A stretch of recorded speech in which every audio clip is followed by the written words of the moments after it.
জয় শ্রীকৃষ্ণ বন্ধুরা, আশা করি তোমরা সবাই ভালো আছো। আমিও ভালো আছি। আমার চ্যানেল পিএস ফ্যাশন কাটিংয়ে তোমাদের সবাইকে স্বাগত। তো আজকে একটা নতুন ভিডিও নিয়ে চলে এলাম তোমাদের সামনে। দেখো, তোমরা যে ব্লাউজটা দেখছো 38 সাইজের কোমর আর 44 সাইজ চেস্ট আর হাতা লম্বা আছে 10 ইঞ্চি। এই ব্লাউজটা আজকে তোমাদেরকে স্টেপ বাই স্টেপ কাটিং করে দেখাবো। তো ভিডিওটা শেষ পর্যন্ত দেখবে, আশা করি তোমাদের ভালো লাগবে। আর ভালো লাগলে আমার পাশে থেকো, আমাকে সাপোর্ট করো ও ভালোবাসা দিও। তো চলো বন্ধুরা, তাহলে ব্লাউজটা তোমাদেরকে কাটিং করে দেখাই। ব্লাউজটা কাটিং করার জন্য আমি এখানে লাইলিন নিয়েছি আর নিয়েছি মেন কাপড়। তো লাইলিন এখানে আমার 2 মিটার আছে, আর একটা ব্লাউজও কাটবো, তো একসাথে আমি কিনে নিয়ে এসেছি। এখানে যতটা লাগবে আমি ব্লাউজটা কাটিং করে নেব, তারপরে আমি আরেকটা ব্লাউজ কাটিং করব। তো প্রথমে লাইলিনটা খুলে আমি 2 ভাঁজ করে নিলাম। আমার দিকে জয়েন্ট সাইড আর এদিকে খোলা সাইড আছে। তো প্রথমে আমি পিছনের পার্টটা কাটবো। জয়েন্ট দিক দিয়ে মাপটা নিচ্ছি। দেখো, আমার এখানে ঝুলের মাপটা নেব প্রথমে। তো ঝুল আমার এখানে আছে 14.5। আমি 1 ইঞ্চি সেলাই মার্জিন নিয়ে 15.5 ইঞ্চিতে দুটো পয়েন্ট করে নিলাম। এটা কিন্তু যে কোনো সাইজের জন্য একই নিয়ম থাকবে। যা ঝুলের মাপ থাকে তার সাথে কিন্তু 1 ইঞ্চি এক্সট্রা নিতে হবে। আর ঝুলের মাপটা সবার এক হয় না, হাইট অনুসারে ঝুলের মাপটা তোমরা নিয়ে নেবে। আর এখানে দেখো 6.25 ইঞ্চি আমি শোল্ডারটা নিলাম, এদিক দিয়েও 6.25 ইঞ্চি নিলাম। দুটো পয়েন্ট মিলিয়ে দাগটা আমি এখানে সোজা করে নেব। আর 6.25 ইঞ্চি, কেমন এখানে ব্লাউজটা অনেকই বড়, 44 সাইজ চেস্ট, তাই 6.25 ইঞ্চি আমি শোল্ডার নিলাম। আর এখান থেকে 6 ইঞ্চি দেখো আর্মহোলের জন্য নিলাম। এদিক দিয়েও দাগটা আমি সোজা করে নেব। আর তারপরে আমি চেস্টের মাপ নেবো। দেখো, চেস্ট আছে আমার 44-44-এর 4 ভাগ 11 ইঞ্চি, কিন্তু আমি এখানে 10.5 ইঞ্চি নেবো, হাফ ইঞ্চি কমিয়ে।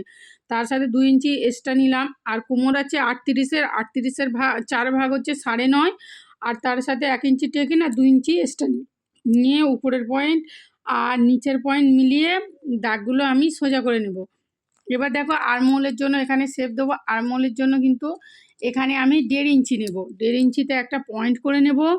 নিয়ে যতটা আমি আর্মহোলের জন্য নিয়েছি এটাকে ভেঙে হাফ করে নেব। এটা কিন্তু যে কোনো সাইজের জন্য কাটবে, তোমরা কিন্তু একই নিয়মে এই কাটিংগুলো করবে, শুধু সাইজটা ছোট বড় থাকবে। তো এখানে দেখো আর্মহোলের মাপ, তোমরা আর্মহোলটা যখন এরকম শেপ করবে তারপরে কিন্তু এরকম অবশ্যই তোমরা মেপে দেখে নেবে। এখানে কিন্তু আমার আর্মহোল আছে 9 ইঞ্চি, আর এখানে কিন্তু 9.5 ইঞ্চি হচ্ছে, হাফ ইঞ্চি বেশি আছে। যখন তোমরা বেশি থাকবে তখন তোমরা এইভাবে কমিয়ে নেবে। আমি কিন্তু শুধু মতো কমিয়ে নিলাম। তাহলে আর্মহোলের জন্য প্রথমে নিয়েছিলাম আমি 6 ইঞ্চি, সেখান থেকে 2 সুত কমিয়ে নিলাম, তাহলে হলো 6.25 ইঞ্চি। দেখো এবার মেপে দেখছি। দেখো এখানে কত হলো, এখানে ঠিক 9 ইঞ্চি হয়েছে। এবার পারফেক্ট।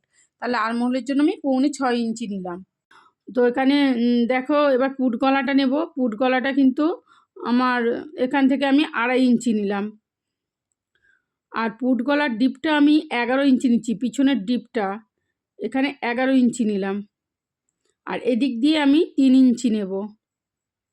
দিয়ে উপরের পয়েন্ট আর নিচের পয়েন্ট মিলিয়ে দাগটা সোজা করে নিলাম।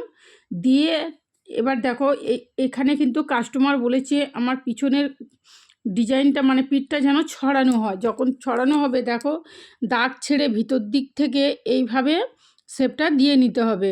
দেখো এখানে আমি একটু পান গলার মতো মানে শেপ দিয়ে নিলাম।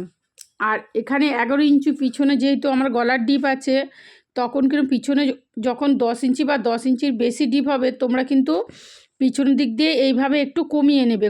কমিয়ে নিলে কি হবে, এখানে শোল্ডারটা পড়ে যাওয়ার সম্ভাবনা থাকবে না। তবুও আমি পিছনে কিন্তু দড়ি লাগিয়ে নেব, তবুও আমি এখানে শোল্ডারটা কমিয়ে নিলাম, পুটটা কমিয়ে নিলাম একটু।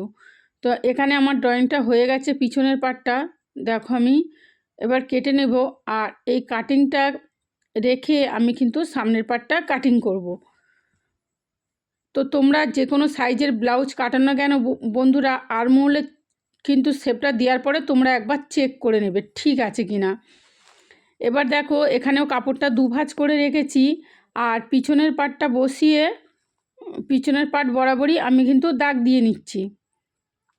তো এতটুকু দাগ দিলেই হবে, তোমরা এখানে দেখে নাও। আর এখান থেকে ব্রাকার ব্লাউজের জন্য আমাদের কাপড় বাড়িয়ে নিতে হবে। তো এখানে তো এটা হেভি সাইজের ব্লাউজ আছে, 36-44, তার জন্য 2.25 ইঞ্চি নিয়ে নিলাম আমি। আর গলার ডিপটা দেখো, গলার ডিপটা আমি কিন্তু এখানে 7 ইঞ্চি নেব। গলার ডিপটা থাকলো 7 ইঞ্চি, আর নিয়ে আমি এদিক দিয়ে দাগটা দিয়ে নেব, আর এদিক দিয়েও দাগটা সোজা করে নেব।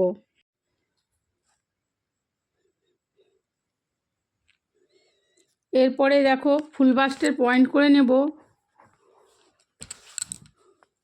দাগটা সোজা করার পরে ফুল বাস্টের জন্য আমি পয়েন্ট করে নেব। তো ফুল বাস্টের জন্য আমি দেখো, ফুল বাস্ট আছে আমার এখানে 10 ইঞ্চি। তা এখানে যে কোনো সাইজের জন্য ফুল বাস্ট যা থাকবে তার সাথে সেলাই মার্জিন কিন্তু 2 ইঞ্চি নিতে হবে। তো আমার এখানে ফুল বাস্ট আছে 10 ইঞ্চি, তার 2 ইঞ্চি নিয়ে আমি 12 ইঞ্চিতে পয়েন্ট করে দাগটা সোজা করে নিলাম।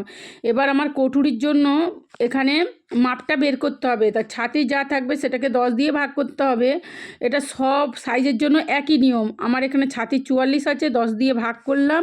এখানে 4.4 হলো। 4.4 একদিকে কটুরির মাপ, আর একদিকে 4.4 কটুরির মাপ, তার সাথে 1 ইঞ্চি সেলাই মার্জিন। এবার যতটা পেয়েছি এটাকে আমি ভেঙে তার মিডিলটা বের করে নিলাম, দিয়ে এবার কটুরির শেপ দিয়ে দেবো। দেখো এখানে কিন্তু 1.5 ইঞ্চি করে আমি কটুরির শেপ দিয়ে দিচ্ছি। উপরে 1.5 ইঞ্চি, নিচে 1.5 ইঞ্চি, আর এইদিকেও 1.5 ইঞ্চি, আর নিচে নিয়ে রাখবো 1/2 ইঞ্চি।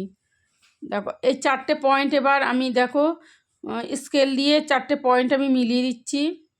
আমি যেভাবে এই 4টে পয়েন্ট মিডিল পয়েন্টে মেলাচ্ছি, তোমরা এইভাবে স্কেল দিয়েও মেলাতে পারো, হাত দিয়েও মিলিয়ে দিতে পারো আন্দাজ করে। আমি এর আগের ভিডিওতে দেখিয়েছি কিভাবে হাত দিয়ে মিলিয়ে দেওয়া যায়। তো দেখো 4টে পয়েন্ট মিলিয়ে দেওয়া হয়ে গেল। এবার দেখো এখানটা না, এই কটুরিটা যদি এরকম একটু রাউন্ড করে দেওয়া যায় শেপটা, তাহলে আরও ভালো হয়। একটু রাউন্ড করে দিলাম। আর নিচের কটুরির নিচের পার্টের জন্য আমি এখান থেকে 5 ইঞ্চি নিলাম। এদিক দিয়ে দাগটা সোজা করে নিলাম। এবার দেখো গলার শেপটা আমি দিয়ে দিচ্ছি। তার আগে এখানে দেখো 5.5 ইঞ্চিতে একটা পয়েন্ট করে নিলাম, আর এই পয়েন্টটা এইভাবে আস্তে আস্তে নিচে এই দিকে মিলিয়ে দিলাম। দেখো তাহলে কটুরির শেপটা চলে আসলো। আর এদিক দিয়ে 3 ইঞ্চি নিলাম, নিয়ে আর ভিতর থেকে একটু গলার শেপটা দিয়ে নিলাম। দেখো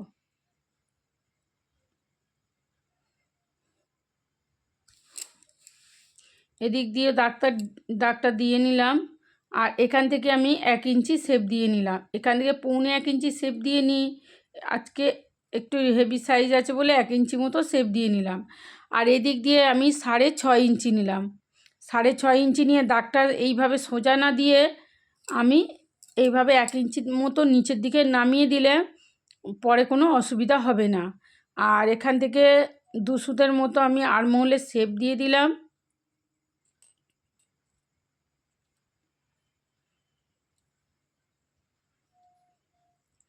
এদিক দিয়ে নিলাম আমি 5 ইঞ্চি, আর এদিক দিয়ে 4 ইঞ্চি নেব। 1 ইঞ্চি কমিয়ে আমি এই দিক দিয়ে 4 ইঞ্চি নেব।